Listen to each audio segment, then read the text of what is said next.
Hello, fellow travelers, and welcome to the Waystation. I'm your host, Rebecca Dayanellis. Nobody in particular, but also just like you. In every episode of the Waystation, we explore first-person stories, each told on a common theme, but from vastly diverse perspectives. We'll introduce you to everyday, real people whose lives are seemingly different than yours. Or are they? Perhaps through these stories, you may find that you and me and he and she and they and them are more alike than we're willing to admit. First, a shout out to my friends over at Pioneering Collective, our sponsors. This podcast is powered by Pioneering Collective, an executive thought leadership firm combining personal PR, coaching, and networking to transform hard-earned wisdom into heavyweight impact. Learn more at pioneeringcollective.com. Also, I would like to start this show off with a trigger warning. Just so you know, this episode does contain content that may be alarming to some listeners, so please check the show notes for more detailed descriptions, and please take care of yourselves. In today's episode, we welcome Megan Feldman Bettencourt, Tasha Wilson, and Breanne Smith to the Waystation to talk about forgiveness. And forgiveness is a very complicated topic, as are all of the topics that we talk about here in the Waystation. And this was a really insightful, informative conversation for me, and I hope it will be for you as well. We talk about forgiveness of others, the science of forgiveness, what holding onto anger and resentment does to your body, and also what forgiveness does to your body and mental health. We talk about breaking generational cycles and forgiving those that came before you, and how you can move forward and lead a life that is more in integrity with the one that you want to lead. And we talk about forgiveness when it comes to a situation where you are the victim. And that is a very difficult one, as I have talked about on this show before. And as we talk about in this episode, I have been a victim of sexual assault, and it is often something that victims tend to turn inward about, and they tend to blame themselves, shame themselves, and it's very hard to forgive. So while there is that component of finding forgiveness for the perpetrator, for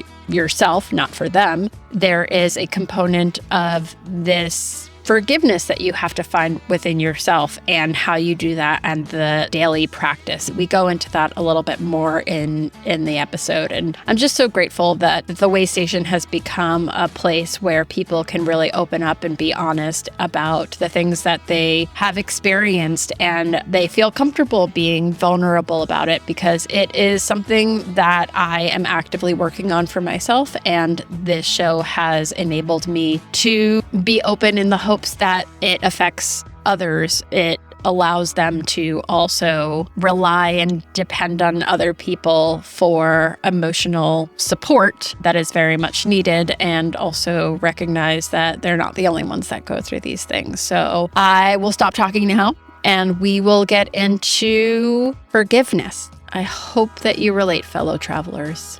Very honored to have in the Waystation with me today Megan Feldman Bettencourt, Breanne Smith, and Tasha Wilson, three very awesome women with very cool, very interesting, very heartfelt stories about their experience with forgiveness. We're just going to jump right in. So, Megan, I will introduce you first. Megan Feldman Bettencourt is an award-winning author, public speaker, and writing and speaking coach. She is the author of the acclaimed book, Triumph of the Heart: Forgiveness in an Unforgiving World, which explores forgiveness through science, stories, and memoir. Megan lives in Denver with her husband and children. Megan, whenever you're ready, I would love to hear your experience with forgiveness. Sure. Thank you, Rebecca. So I will start by saying that I really never thought much about forgiveness. And if I did, I thought it was something that was weak and kind of shameful and not effective. I was kind of a proud grudge holder, I would say. I really enjoyed being right about how wrong people were. It was kind of like eating a Snickers bar, and just felt really righteous about it. And I also, for many years, was a journalist who covered a lot of gritty topics. I covered war, I covered addiction, socioeconomics, different things, immigration, migration, violence. And so, yeah, forgiveness just seemed really kind of woo-woo, and that was about it. And then I got a magazine assignment to write a story about a man named Azim Khamisa. And Azim he was an investment banker. And essentially, he came back from a work trip one day to get the news that his son Tariq had been murdered in a botched robbery. His son Tariq was a pizza delivery guy. He was working a job on the side of college as he went to school. And he was killed by a teenager. And Azim, when he got the news, he passed out cold. And the way he told the story to me is that he came to after passing out. And there was just this sentence that rang in his mind. And the sentence was, there were victims on both ends of the gun. And so his story is that he ended up reaching out to the family of the man who murdered his son. And that young man was just 14 at the time. And he became very close friends with the suspect and then the man who was convicted with the young man's grandfather, and whose name is Pless. And so Azim, whose son was murdered, becomes essentially best friends with the grandfather of the young man who murdered his son. And the two of them create an organization. And what they do together is they go on stage at middle schools and they speak to groups of students around the globe, actually, and have reached, I think, 8 million kids and counting. They tell their story, how one lost his son to murder and the other lost his grandson to prison because Tony was convicted and ended up serving, I think, 20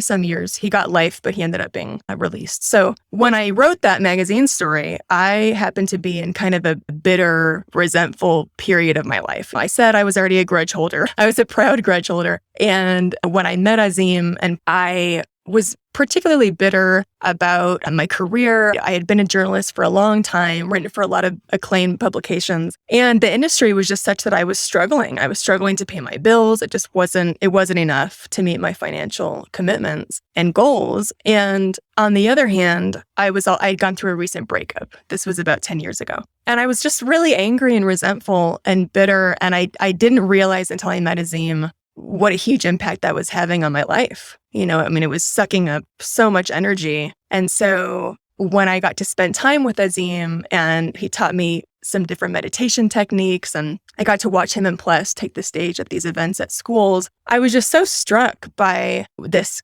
sense of purpose they had, a sense of peace. They had gone through this unimaginable tragedy and they had this power about them and this freedom that I was really moved by. And so I wanted to know more, and I wanted to know, what is the science that underpins this? Is there evidence that forgiveness really is what they say it is, or is this happening for more people than just these two guys? And so I looked into the science, and the first body of research that I found was the research on anger and resentment and how detrimental it is to our health from a mood perspective and a heart perspective. All the evidence showing that being angry over time and holding grudges over time impacts your mood. It can make you more likely to be depressed, more anxious. It also can impact your heart health.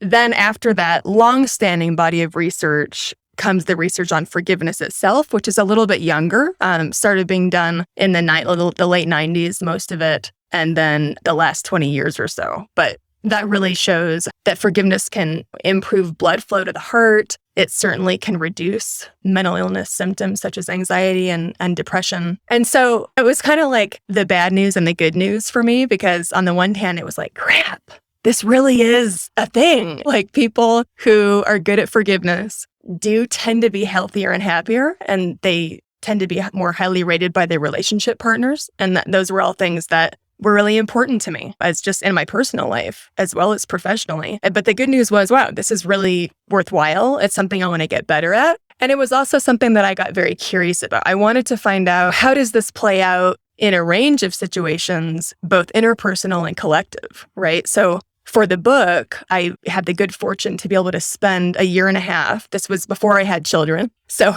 I got to spend a good year just traveling around the country, interviewing people. I spent a couple months in Africa just looking at different stories of people who, for example, had forgiven abusive parents, looking at the role of forgiveness and apology, the other side of it, and amends in personal relationships, right? Exploring what is the role of apology and amends? How does that play into forgiveness? How should it play? How can it play into forgiveness? Some of the chapters that I just loved the most getting to report in the book were those about the collective. So things like restorative justice and restorative practices that have markedly reduced violence and suspensions in schools. I spent some time in Baltimore looking into that with some really incredible people. And then Rwanda being the most extreme example, where I got to spend time with people who had experienced the genocide on both sides of it as victims and as perpetrators, and got to speak with them about, I had a question as I arrived there, and that question was really all these stories that you hear about Rwanda, people living side by side after their families had experienced extreme violence. Is that for real? I just wondered, is it government propaganda? And in some cases, I found it was. But in many cases, the stories that I reported and ended up telling in the book were absolutely authentic. And in fact, my translator, who I traveled with in Rwanda, was herself a survivor of the genocide. And so it was really helpful to travel around with her and hear her perspective after speaking with people. And it was absolutely life-changing and just beyond inspiring. I met a Catholic priest who was the only survivor of his giant extended family, who were all Tutsi. And he ended up, after someone smuggled him out, I think he was a bishop, actually. Someone smuggled him out into Congo, and then he returned after everything had settled down. And he started preaching about making amends and seeking forgiveness in the prisons where many of the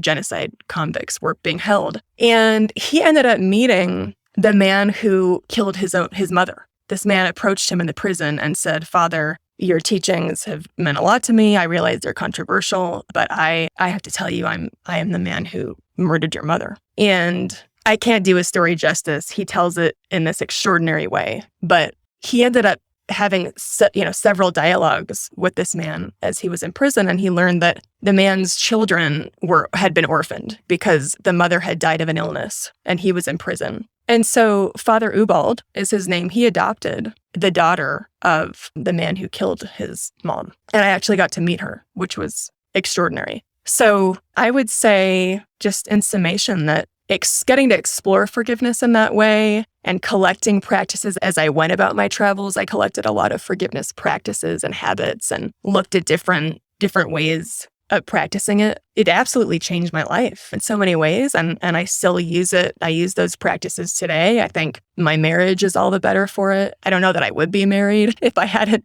gone through that. And I use them with my kids. It makes a huge difference for me. Megan, thank you so much. As I told you, I read your book a few years ago, and it just had such a profound impact on me as I was going through my own journey with forgiveness. So thank you for sharing just sort of the highlights from your book with our listeners. And Absolutely. I'm curious, you were saying that writing this book obviously inevitably changed you, and that you took a lot of practices that you learned that you implement in your life. And if you're willing, I would love to hear just a few of the practices that you practice now. Of course. Yeah.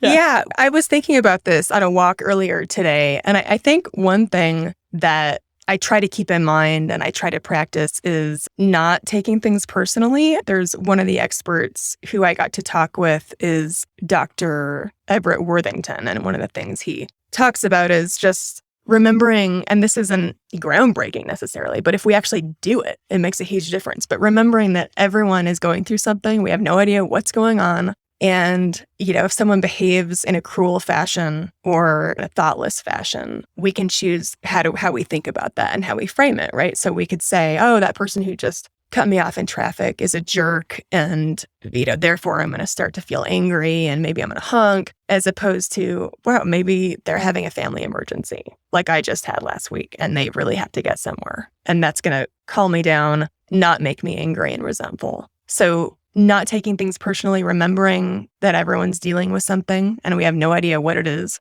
giving people grace, and choosing how we frame things. Because really, we know from cognitive behavioral therapy that the way we phrase and think about things in our own mind then lead to how we feel and then lead to how we act, right? So just really interrogating my own thinking is a practice that I try to be rigorous with. If I'm feeling upset and angry with someone, I really try to be rigorous in examining, okay, what am I thinking exactly, right? And how can I be responsible for that? What is my part in this? Because it's all too easy to just cast the blame on someone else when, we know that we're responsible for generating how we react and how we respond. And so I really do try to look at my own responsibility in really everything. Yeah. Yeah. And also where the places in your own life that you perhaps need to seek forgiveness from others really helps you to get that perspective and understand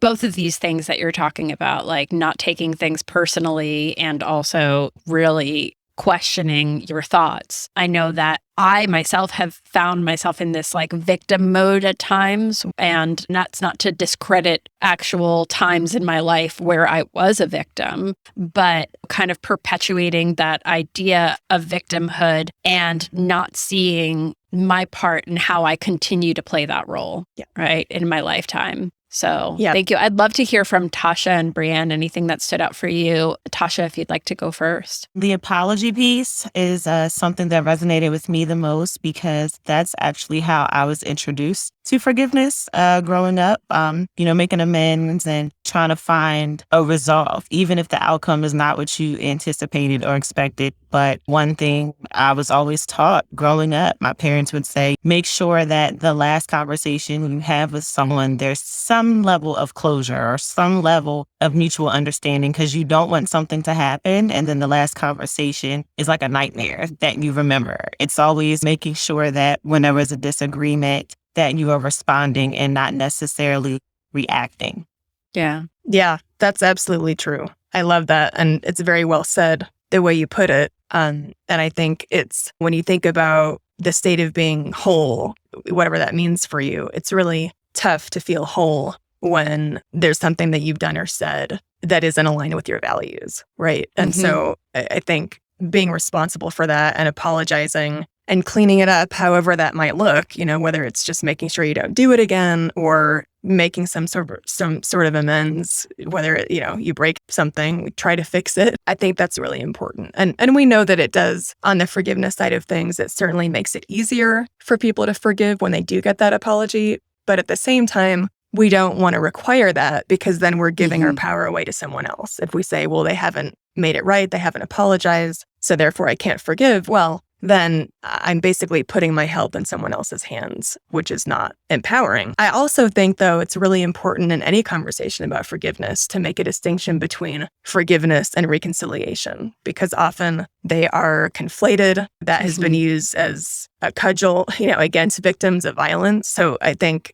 really, really empowering to remember you can forgive and give up the resentment against someone for your own well-being. And that doesn't mean that you need to be around them or have a relationship if that doesn't work for you. Yeah. Or that you have to forget. That's right. Really. Yeah. What about you, Breanne? Anything that you related to? I love both what Megan and Tasha said about the two parts to forgiveness. There's the other side and then there's your side. My aunt has told me since I was young that you're 50% of every situation that you walk into, and hopefully you're the better half. And I think that being able to reflect on your part and how you're reacting versus responding, or hopefully responding and not reacting, especially because for me, reacting tends to come from a very emotional place as opposed to more of a mindful, intentional place. And I think when it comes to the other half, other people, Megan, you really struck a chord for me, something that changed my view of forgiveness and just interactions with other people is the 4 Agreements, written by Don Miguel Ruiz. And he talks about how one of those agreements is don't take things personally. Nothing anybody else does is ever because of you. They are seeing the world through their own filter, and how they're presenting in a situation has a lot more to do with them than it actually has to do with you. And I think for me, being able to distinguish those two different parts, the part I can control and the part that I can try to understand, that really resonated with me hearing both of you say that. For sure. Thank you. And thank you, Megan, for going first. Thank you. We're going to move on to Tasha's story now. Tasha Wilson is an author, speaker, and entrepreneur who resides in Maryland. She helps millennial women unlock the treasure within, confront pitfalls from the past, and explore the power of fearlessness. Whenever you're ready, Tasha, would love to hear your story. Yeah, so I kind of touched on it a little bit, but for me, forgiveness was something that was generally spoken in my household, which is interesting. Both of my parents just always wanted to ensure, and my brother and I, that when it came to, disagreements or experiencing offense, that the way that we would handle it would be intentional. It would leave some type of impact where we come out of it feeling better about ourselves and not necessarily feeling like we have to put up with the opposing behavior. Traditionally, their backstory with my parents, they both came from families where communication just wasn't a thing. And so really unpacking how you feel in something or how you receive information just wasn't a thing. And so for them, they wanted to change the narrative. When it came to my brother and I, to say it's okay to acknowledge how you're feeling or how someone had made you feel. It's okay to experience the emotions that you're dealing with and confronting those things. But then it's also okay to speak up for yourself and advocate as to why you're feeling this way and what was the reasoning behind that. But then also making sure within yourself that you get some type of closure. And, sometimes when we look for closure, we're looking for someone to either acknowledge what they did or expecting them to apologize. And you may not get either, but you still have to be content within as to how you handled the situation. And so, for an example, for me, I was sexually assaulted. And so having the person who premeditated what they did to me and then them leaving from the university after it happened, people are like, well, how can you get closure from that? Because you didn't have a conversation with the individual after it happened, right? And so for me, I had to process what happened. I had to find language for it. But then I also had to unpack the guilt, the shame, the responsibility that I took on of somebody else's actions. And I had to kind of be honest with myself and really address, why am I taking responsibility of what someone else has done to me? Why is it hard for me to actually forgive myself and what happened? For me, it was easier for me to forgive the individual, but it was hard for me to forgive myself. And a lot of times when you're dealing with that type of trauma, you automatically turn inward and you feel like it's your fault that something happened. And, when we think about forgiveness, we often don't understand how difficult it may be for us to forgive ourselves and navigate through that. And so for me, I had to kind of go back to the things that were presented in my childhood. Like, okay, why am I taking ownership of this? Why do I feel like it's something I may have done to justify this behavior? And why is it difficult for me to forgive myself, but easy to forgive the perpetrator? And so really having that introspection and really going through those questions of the whys and, what could I have done differently? Those type of things kind of narrowed down how my introduction of forgiveness have also impacted how I navigated through life as an adult. And so even though the communication piece was there growing up, but now really understanding the full picture of what forgiveness is, it was in that traumatic experience that I had to really learn, okay, forgiveness isn't something that's just like a one-time event. It's something that you will have to continually work through or work towards, no matter what you're faced with. And also understanding that even if the outcome, like I said before, isn't what you anticipated, having that resolved within yourself. Because I knew that with me minimizing the point of forgiving myself, I allowed that to show up in other areas of my life. I allowed it to show up on the job. I've allowed it to show up, in other relationships. Even when I was completing my educational journey, just walking around with this offense. Kind of like if someone did something that was so subtle, it then triggered the onset of the traumatic experience because I didn't fully forgive myself in that moment. And so for me, it was all about growing up and maturing my mindset to say, sometimes people are doing things because they don't know. A lot of stuff that we deal with could be learned behavior. It could have been us internalizing our own experiences and projecting them onto someone else. And so really understand the magnitude of grace is what was important for me to really understand the power of forgiveness. The same way I extended grace to everyone else, I had to extend that to myself. I had to be comfortable enough to say that some days are better than others. I had to be okay with owning the fullness of my experience in order for me to really forgive and to really heal and say, okay, this may have happened to me, but it's not who I am. And so really understanding the narrative of that I am no longer identified by this situation, but this is just a part of my journey to help someone else out. That's where I was able to fully release, let go, and really walk into the freedom and fearlessness that I've always desired. And so for me, when it comes to forgiveness, especially with yourself, it really talks about allowing yourself to be let go of the things that are holding you back. And most importantly, your mindset, really reframing of how you look at life differently and how you still have the ability to pursue your dreams, your aspirations, and everything else that comes with it. And just because there may have been a hurdle you've experienced, it still doesn't limit the possibilities of life that you can explore. Thank you so much, Tasha. Thank you for sharing. I know that's not always easy to talk about such difficult things. And I feel like I'm very grateful that you brought up this idea of forgiving yourself as well. It's something that I was hoping that we would speak about today. Myself have experienced sexual assault as well. So I completely relate to the blame and the shame that comes along with it. And I don't, especially with sexual assault, I think that because of the way sex is taught to us as women and what our responsibility is when it comes to sex and the shame that surrounds sex, especially if I was 14 years old when it happened to me, it was very difficult to not blame myself because it was like, well, what did I do that brought this upon myself? And now this thing has happened to me and I'm tainted in some way, right?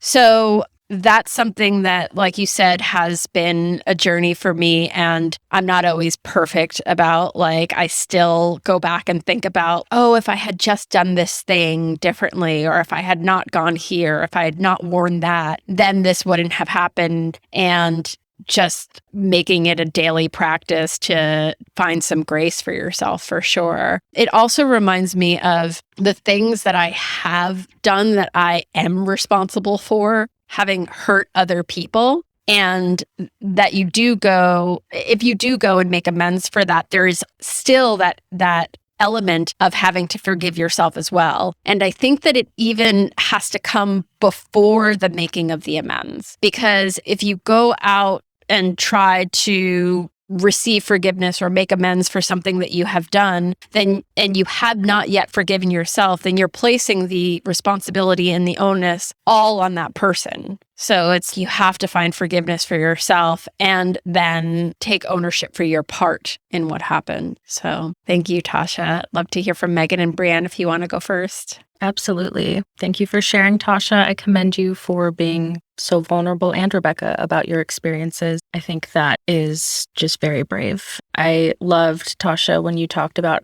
forgiveness being a practice and not just a one-time destination. It's something that will continually come up through your healing process and as you're working through these things. I also think that mentioning forgiving yourself, that's a piece that you don't hear a lot with forgiveness. That's something that's not taught or spoken about as much. It's always about the other person and how you can forgive them. And why wouldn't you give that to yourself? You should be caring for yourself just as much, if not more, than others, because you're the one you have to live with. You're stuck in your thoughts, you're stuck in your head, and it's your healing journey. That was really beautiful. Thanks, Breanne. I also love that piece of it, the piece about self-forgiveness. And it made me think about how we hold ourselves to different standards. If you think about if a friend came to you and was voicing something they felt guilty or ashamed of, and what you would say to them versus what you say to yourself, we tend to be just ruthless and mean to ourselves, I think, in ways that we wouldn't treat other people. So I happened to be speaking with a psychologist recently, actually earlier today, for a piece about teenagers and adolescents who are dealing with mental health challenges and kind of getting back into the swing of things after interruptions to schooling during COVID, et cetera. And that was one great point this psychologist made. She said, I tell these kids, imagine if a friend came to you saying, oh my gosh, I can't believe I said this thing. I can't believe I did this. I'm so terrible. What would you say? You'd probably say, hey, don't worry about it. It's not that big of a deal, right? So give yourself the kindness that you're so readily able to give to others, I think is really important. Absolutely. I feel like that's been a really important lesson that I've learned in being like a mother. I have a 2-year-old daughter, and now I literally have this person outside of me that I can say, would I ever say these things to her? And also, she's going to model my behavior. So how I treat myself is how she's going to treat herself. I can't talk to myself that way anymore, or treat myself and hold myself to these impossible standards of perfection, because I just wouldn't ever want her to do the same thing. Great point. Thank you. All right, we're going to move on to Breanne's story. Thank you again, Tasha. Breanne Smith is a podcast host, writer, and mother, born and raised in Washington State and currently living wherever the military brings her husband. Breanne, whenever you're ready, love to hear your story. Thank you for having me on. I'm really excited. Forgiveness has been a theme in my life the past couple of years. I don't think that it was something I was shown growing up. I know earlier it was mentioned having a family that didn't communicate issues necessarily, or I forgive you, or I'm sorry were just kind of words, but you never got deeper into it. I grew up with a mother who was not present. She was around, but never actually emotionally available. And so to not acknowledge anything that was happening was really hard. There's, you're a young kid. How do you know what's going on and understand the complexity of what's happening? I, for a lot of years, held a lot of anger and confusion. There were times where I was sexually assaulted and, my mother wasn't there. I don't think we ever had a conversation about it. My dad was always the one that stepped in. He took me to buy tampons and took me bra shopping for the first time. And as I got older, I really wanted that relationship. Everybody wants that relationship with their mother. And I kept trying in every different way that I could and was very strategic about it, trying to be more shallow and superficial and then trying to be deeper and more vulnerable with her. And it just she was never interested. She had abandoned my family when I was 18, never really looked back. And a couple years ago when I got pregnant, my mother passed away and there was no resolution. There was no conversation. She kind of knew what was happening. She was on hospice and I was ready for that moment. Like, this is it. This is when I'm going to get some sort of closure or understanding or an answer, the missing piece that I've been waiting for my whole life, and nothing. It was interesting becoming a mother, learning to be a mother without ever having had that example, and kind of finding forgiveness for my mother in that. I think after she had passed, there was no more secrecy around her life. I was able to ask the right questions, I think, too, to understand who she was as a person outside of the role of a mother. I think it's easy as children to only view your parents as roles. You grow up and they are a mother. Being able to learn who she was and some of the traumatic experiences that she had had that I was never aware of, and just kind of learning the relationship that I had wanted was never going to be there. She was not capable of it, and the missing piece that I needed was to know that it wasn't because of me. And I think that was really challenging and has also brought a lot into my life. My grandparents both came from very abusive situations, and they were able to come together, my dad's side, and create a family that was nothing but love. And being able to have that example in mind, to be able to look at my mom and have grace for her and see how she, these generational traumas were passed down to her and what she did with it or didn't do with it. Becoming a parent at that time of forgiving her, understanding her, and then deciding how I wanted to move forward in my motherhood journey. I thought it was really interesting, Rebecca, when you were talking about how your child is paying attention to what you're saying and you're creating the narrative for her head. That's how I feel about my children, being able to give them the strong foundation that I wished I had had and being able to find grace for my mother in that process. Yeah, thank you. I really related, obviously, being a parent as well, but I feel like there's a lot that comes up when you have a kid and it kind of resurfaces if there's any trauma. And it's a whole process that you maybe thought you've gone through already, that you go through again because you're like, oh, there's still some things that I'm really angry about. And then having the experience of being a mother and seeing how some of those things, oh yeah, there might have been some times where I love my kid, but she made me so angry. And if I were a different person and someone who reacted out of a strictly emotional state, if those were the only tools that I have, I can see how that happened. Not that I condone it at all, but you really start to see your own family, your own parents through that lens, the good and the bad, right? Because you're like, I could never do this, but also I see how. So thank you for bringing that up. Of course. And I think it's, to find a silver lining or some gratitude in this situation. If I had never had that done to me and to that level and that amount of hurt, I don't think that I would have broken the cycle. I think it takes one time of, one person in the ancestry line to really take on all of that hurt and decide this is ending here. I'm not taking this any further. And some days, my best days, I feel really grateful for that. I feel grateful for a mother who taught me what not to do, showed me how my life could be if I wasn't choosing to be different, if I didn't choose to go through the painful healing journey. And it's not just healing my traumas, it's healing my mother's, my grandmother's. It goes up the line. Intergenerational healing trauma, for sure. And turning that into generational healing. Yeah. Kudos to the cycle breakers, for sure. The wonderful, hard, important work that we're all doing. Love to hear from you, Tasha. Anything that stood out for you in Breanne's story? When you said forgive, understand, and decide, I thought that was so important because a lot of times when it comes to forgiveness, we just kind of end there, but we don't give ourselves room to actually process the whole act of forgiveness and why that initiation had to take place in the first place. And so being able to forgive and then take a step back to understand the whole dynamic of where the disconnect kind of came from, it just shows the mature mindset to have when you're dealing with a conflict. Because a lot of times when we look at forgiveness, you're looking at, okay, there's two opposing factors. That's why the forgiveness is happening. But then when you make the decision, that takes the moment where you're now respecting yourself and your boundaries and honoring yourself. Like, I can forgive you, but, I may not want to have this intimate relationship with you anymore. And I think sometimes we have to be honest with ourselves. Like, if what this person is doing or, how they continue to make you feel, you don't have to continue to foster that relationship. It goes back to what Megan said earlier, reconciliation. You can forgive someone and still not wish to have that relationship anymore. And it's perfectly fine. I think, what used to be taught generationally is that when you forgive someone, you still have to deal with them. And that is not true at all. So I really love when you said forgive, understand, and decide.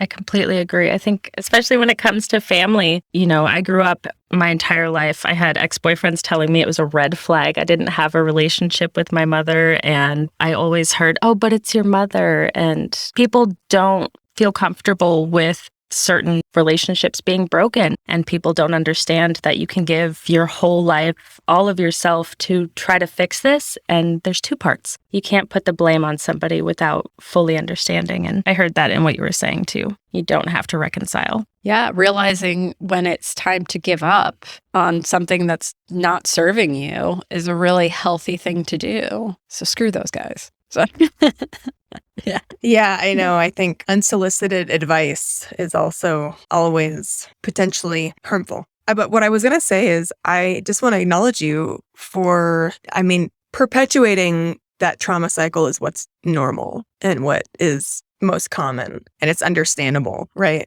And it really takes a lot to create something new and to just, the power in you saying this ends here and I'm creating something else.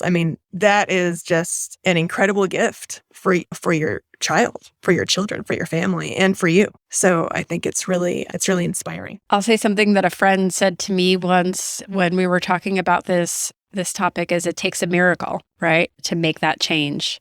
because like Megan said, it's so much more customary, normal, societally accepted to just keep on doing the things that you were taught. And it is easier in a way, but it's miraculous to have the awareness and then take the action to change it. So I agree. I think it's definitely more comfortable, even though it's not something that you would want. It's just how you were raised, what you were taught, what you were shown, all of those learned behaviors and ways of being in the world. And it's a lot more uncomfortable to question all of that, to question even the good relationships that you have with people in your family, to question how you were raised and the beliefs you were taught, and start to open up yourself to healing and to a new way of living. It's definitely easier to stay in the cycle. Well, then it also brings back the idea of like self-forgiveness as well, right? Because when people are saying things to you, like it's a red flag that you don't speak to your mother, at some point, like you start to question yourself. Am I doing the right thing? Is this really, everybody is telling me to go right and I'm choosing to go left. And is it something that's wrong with me? Am I just trying to be antagonistic or all of these things? And at least I'm that type of person, right? That can really turn it inward and really start to shame and blame myself. So to continue to examine that, continue to forgive yourself for your choices, because they're not even things that necessarily require forgiveness, but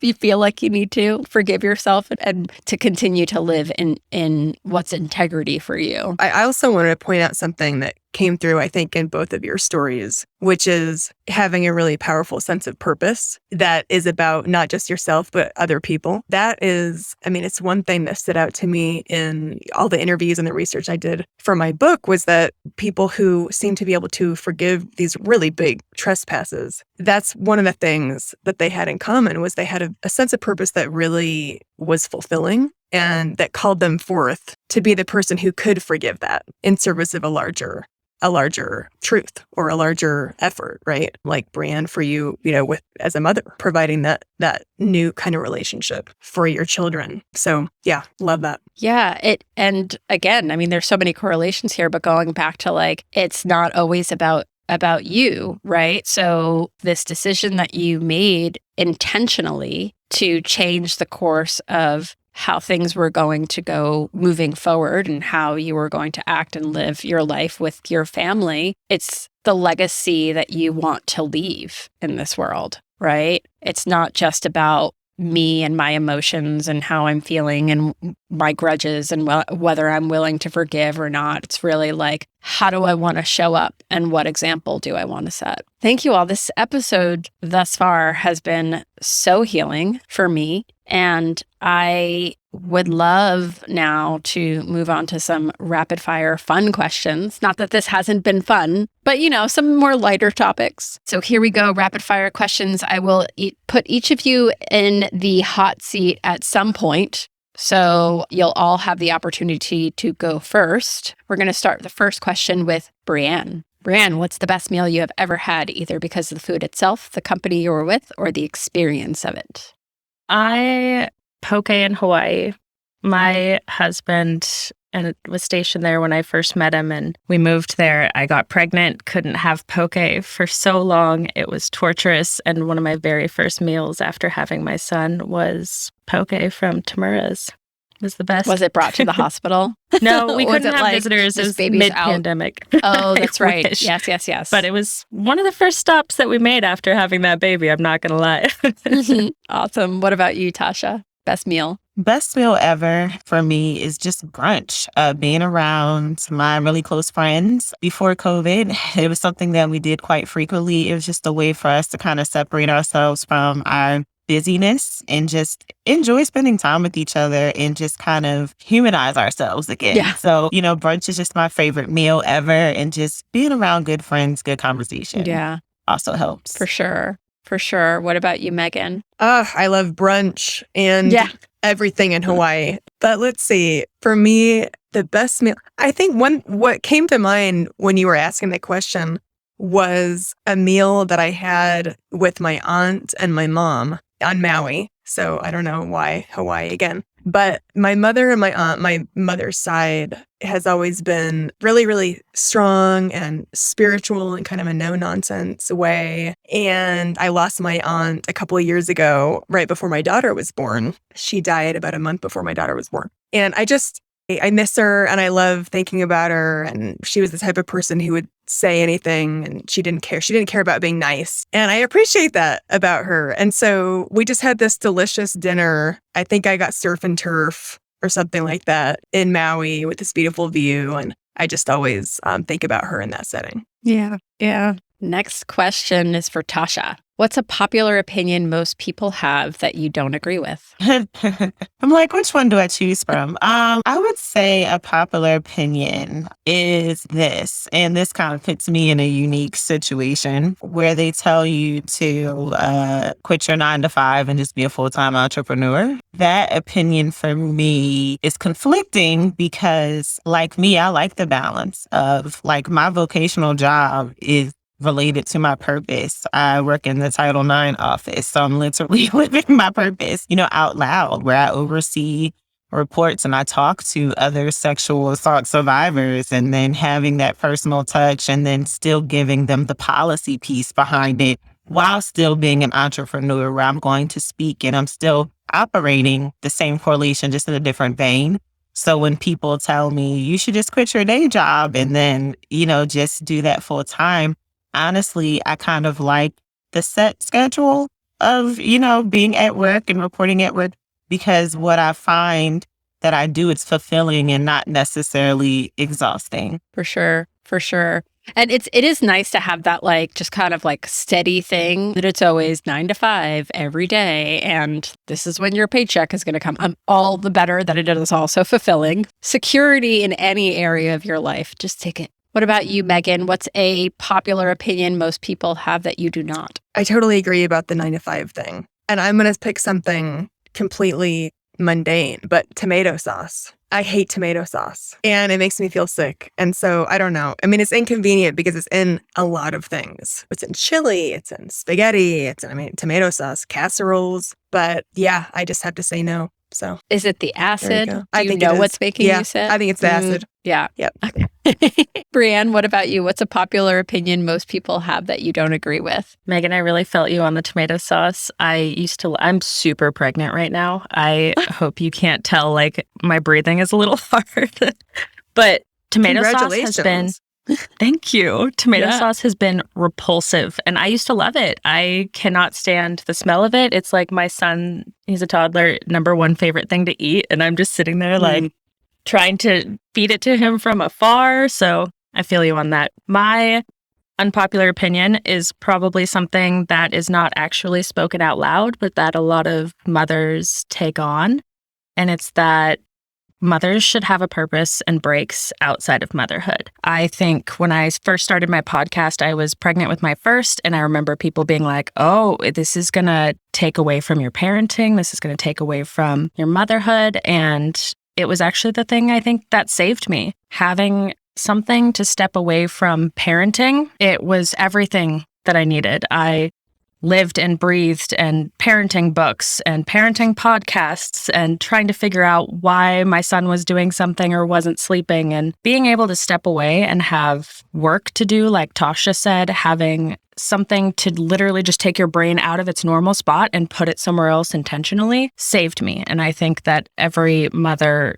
could benefit from having a break, whether that's crocheting, podcasting, reading, running. For sure. Anything that's of service to the mother is going to be of service to the kids. Yeah, I don't even think I'd be here if I didn't have work while having my children. That would have been detrimental. Yeah, but it really is an idea that is really perpetuated. I recently started a mom group. I moved to a new area during the pandemic and became a mom, so I didn't have any mom friends, but I started a mom group where no kids are allowed. And because I was there's all these freaking mommy and me groups. And I get that, maybe you want to bring your kids somewhere during the daytime so you can relinquish some of the responsibility, have another set of eyes on them. But you need to, especially in early motherhood, you just kind of get thrown for a loop with your identity. And I think it took me like 18 months before I was like, okay, who am I again? What's going on here? Next question. First is Megan. Okay. Megan, what piece of art, book, music, movie, whichever, has had a profound impact on you? Well, what's on my mind now, I don't know if this is necessarily a piece of art, but it's about art. It was an article that the author Steve Almond, published recently in Poets and Writers. And if you don't know Steve Almond, he was the first author of the Dear Sugar column at the Rumpus before Cheryl Strayed became Dear Sugar. And the two of them hosted the Dear Sugar podcast together, or the Dear Sugars together. And I love him, and I love usually everything he writes. And he wrote a piece in Poets and Writers the other day that came out about the 5 novels that he wrote that are unpublished, and the 30 years he spent trying to get a novel written that was worthy of publication, and those 5 weren't. And he describes this cat video that he would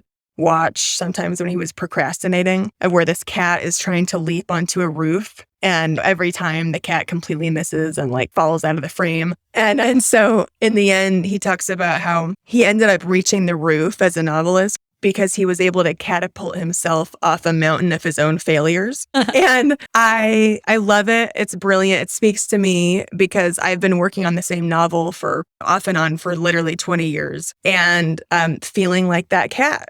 And just got recently feedback that's, oh yeah, and I have to rewrite it again. And every time I rewrite it, I think I've gotten there, and I'm not even close. Right. So it's very humbling, and his piece was affirming and inspiring to me. Yeah, it's really helpful to read those sorts of things, because I also think about that cat and all of the times that the cat jumped, and nobody's going to know about the times that the cat jumped and fell. They're only going to know the cat when it's on the roof, and the cat just magically exists on the roof now, right? Right. Exactly. All of the attempts to get up there. Yeah.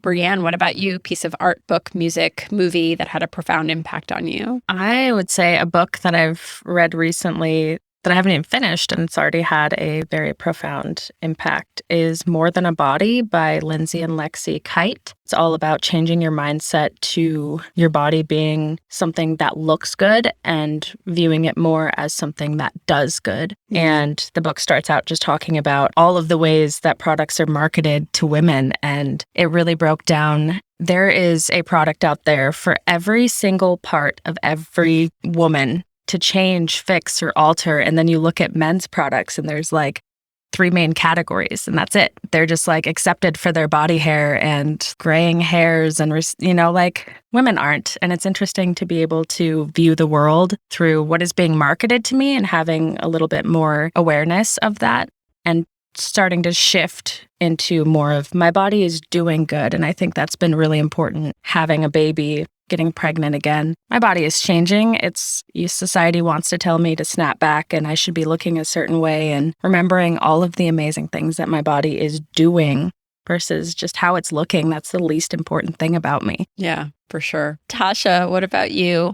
Piece of art, book, music, movie, profound impact. So I'm definitely a bookworm. So I was like, which one do I want to pick? So a recent one that I just finished reading is by Tabitha Brown, Feeding the Soul, Because It's My Business, Finding Our Way to Joy, Love, and Freedom. And for me, the whole part of Because It's My Business just kind of reaffirms that feeding the soul is a personal thing. And what I love about the book, it just reconfirms that it's okay to take time for you to invest in yourself continually and to make sure that you're in a good space. And so knowing that it's not a bad thing to pursue joy, to pursue happiness, and to really live the life that you've always imagined, and not allowing setbacks or challenges or obstacles prevent you from doing so. I just love books that really speak to me internally, because when you pour out to everyone else, or you're, encouraging others, it's always good to find something that kind of gives you the same fuel that you freely give. I don't know if this is off topic, but I'm just going to bring it up because it's like right there is with Breanne's book and with Tasha's books, like this idea of changing your way of thinking about your body, and this invest in you, the importance of investing in you. And I'm just wondering how many men are buying these books. Do you and also just thinking about the fact that we're all and I'm sorry if this is an assumption, but we're all people that identify as women on the call, and the topics that we've been discussing here and the books that we're reading and the things that are really speaking to us are all about just taking care of ourselves and also opening up and thinking about like what we want to impart on the world and our families and all that. And I don't know how many dudes are doing that. Yeah, that's something that has piqued my curiosity as well, because even with the field that I'm in when it comes to Title IX, we have more women that are disclosing or feeling comfortable enough to disclose. And even though there has been an influx of men reporting, we still have a long way to go, and I think honestly, from my personal experience, there are a lot more spaces that make it comfortable for women to speak up and not necessarily men. And so I think that's why there's a big gap in between of who's actually purchasing the books or who's actually speaking up about what's going on, because there's a stigma surrounded with men when it comes to self-care, mental wellness,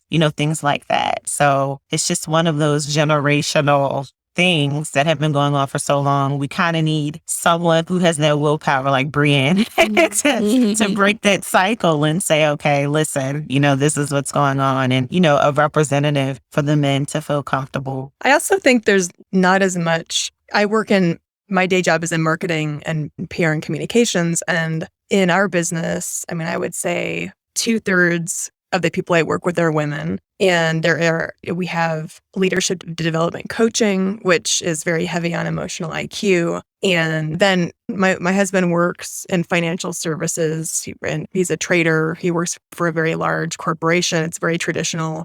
And there's no space for that. They're not talking about sharing your feelings or emotional IQ or growth and development. And there's also still huge pressure on men, I think, to provide, as fathers, and I just noticed how he has a lot less flexibility and space in that kind of personal development arena than I do. Yeah. I think that also society gives women, people who identify as women, an upper hand by giving them the vocabulary, the tools, demonstrating how to speak about your emotions, how to speak about your experiences, and men aren't necessarily given that. I am raising boys, and all of my books that I'm choosing are speaking on emotions and what does it feel like in your body and how can you talk about that? And I'm watching my husband, a very soft, sweet soul, learning that along with it. And realizing that even though my mother-in-law is an angel and she did amazing raising him, that society didn't give him the tools and the language to speak about it. And it's interesting to be able, when men and women get in fights, a lot of the times it's like, how do you not know what you're feeling? Like, they don't have the words. It's not that they don't know, they just don't know how to say it or express it. And society doesn't give them an open floor for that like they do with women. Thanks for all your input on that. Because honestly, I felt like I was starting to have a little bit of resentment towards men. Like, why is this our responsibility, right? As women, why is it put on us? We've already got enough shit to do. And then it's like hearing from all three of you, it's like, oh, okay, maybe I need to forgive a little bit, give them a little bit more grace. Circle. Yep. So, all right, next question. Breanne, what's your favorite thing about yourself?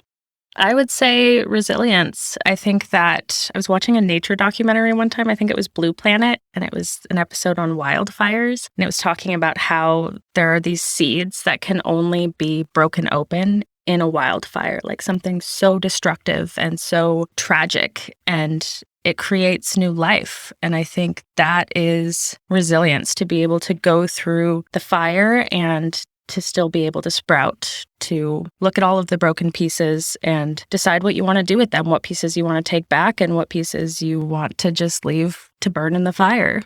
And I hope that's something my children gain from and learn from, and hopefully create a generation that's growing and open and learning and healing. I have hope that is the case in your family, Breanne. What about you, Tasha? What's your favorite thing about yourself? My ability to find meaning in everything. I've always been this big picture thinker, even as a child. And I'm just the person that just finds a lesson in things and use it to apply to my life. So, you know how they say the glass is half full, half empty, and, everyone has reservations on either side. I'm like, well, at least there's something in the glass. What can we do with whatever's in the glass? I'm that person. So I just feel like when things happen, it's for a reason. You just have to figure out what that reason is. What about you, Megan? Favorite thing about yourself? I think I would say my relentlessness in living a created or a generated life as opposed to the default. I can rely on myself to notice where I'm kind of going into the default, whether that feeling bitter or resentful or just kind of being resigned, and then looking at that and saying, you know what, actually, this is what I'm committed to, and I'm gonna design that, and I'm gonna ask, who do I have to be to create that result and do that? So yeah. It's exciting. It's great. Last question then. And this one starts with Tasha. I am keeping track. Tasha, what is the best piece of advice you've ever been given? Always be yourself. The world will adjust. That's something my grandmother has always told me. When she noticed that I would try to alter or change who I am for acceptance of people, she would just say, no, just be yourself. Who you are is enough. The world will adjust. So I take that with me everywhere I go. And I noticed that when I do this daily practice of loving myself, nurturing myself, and showing up as myself, it then impacts everyone else that I'm connected to. Yeah. What about you, Megan? What's the best piece of advice you've ever been given? I think my best friend before I became a mom told me to remember that when things are happening that seem challenging, like sleep issues or eating issues, or she reminded me to remember that everything is mostly just a phase. And I think that's really helpful, and it has been helpful. And it's not that I shouldn't address things that need to be addressed, right? But just keeping in mind that, especially with kids and even with everyone, I guess, we do go through phases. And sometimes instead of just rushing to fix it or change it, it's just kind of being with it until it passes. I will keep that in mind as my daughter reaches week 3 of a sleep regression. Yes, please do. Because the sleep stuff is some of the most challenging. Is it? Yes, it will pass. I've been here before, but I'm tired. It's very exhausting and challenging. Yeah. Breanne, what about you? What's the best piece of advice you've ever been given? Mine comes from a Cherokee story. I'm Native, and my grandmother very much instilled that in me. It's a story about a grandfather telling his grandson about 2 wolves that are fighting. And one of the wolves is everything evil and bad. It's jealousy and rage and revenge. And the other wolf is good. It's peace and joy and grace and compassion. And the little boy asks his grandpa, well, which one wins? And he says, the one that you feed. And so I think the best piece of advice is feed the good wolf.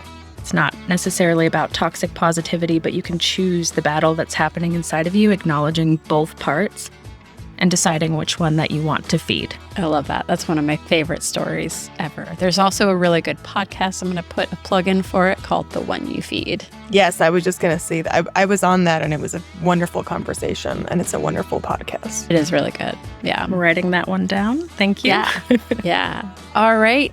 Thank you so much, Breanne, Tasha, and Megan. This has been a wonderful conversation, and I know that a lot of our listeners are going to relate, so I appreciate your input and the values you brought to this show. Thank you so much. Thanks for having us. Thank you. All right, so there you have it. What a wonderful, healing conversation to have had on, well, for me right now in this moment, I think it's Tuesday. I don't know. I just have a really nice, warm, comfortable feeling right now after speaking with Megan, Tasha, and Breanne. And I love that there was some practical advice as to how to forgive by not taking things personally and giving people some grace and interrogating how you're feeling. And I also appreciated that we focused on forgiveness being a practice, right? It's not something that we have to be absolutely perfect about. It's not something that once we decide to forgive, it's just all going to be good and dandy and all done. I don't know, done with that forgiveness stuff. But it is a daily practice that we take one day at a time. And it is a journey. And I also really love this idea, and I'm going to go into it on season 4 of the Waystation, breaking the cycle.